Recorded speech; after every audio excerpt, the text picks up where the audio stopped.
ایک تو میاں نواز شریف صاحب کو الطاف حسین سے کمپیئر نہیں کیا جا سکتا. ان کے اپنے خیالات ہیں، نواز شریف صاحب کے اپنے نظریات ہیں. میاں نواز شریف پاکستان کے 3 مرتبہ الیکٹڈ پرائم منسٹر رہے ہیں، پاکستان کی سب سے بڑی سیاسی جماعت کے قائد ہیں، اور حکومتی جماعت جو ہے وہ غلط طور پہ چیزوں کو مکس اپ کرنے کی کوشش کر رہے ہیں. دوسری بات ہے پیمرا کی پابندی ہے. تو یہ کوئی نئی بات نہیں ہے.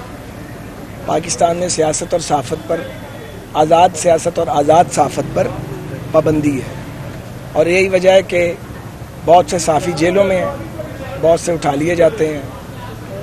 پیمرا کی ایڈوائس بھی آتی ہے، ٹی وی چینلز کو جرمانے بھی کیے جاتے ہیں. کسی سیاسی لیڈر کی اگر آپ میڈیا پر تقریروں پر پابندی لگائیں گے تو اب یہ کوئی 60 کی دہائی تو ہے نہیں. سوشل میڈیا موجود ہے، انٹرنیشنل چینلز موجود ہیں دنیا کے. آپ کس کو روکیں گے؟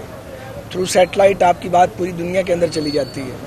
تو یہ احمقانہ کام وہ حکومتیں کرتی ہیں جو فیشسٹ اپروچ رکھتی ہیں، اور اس کا ان کو کبھی کوئی فائدہ نہیں.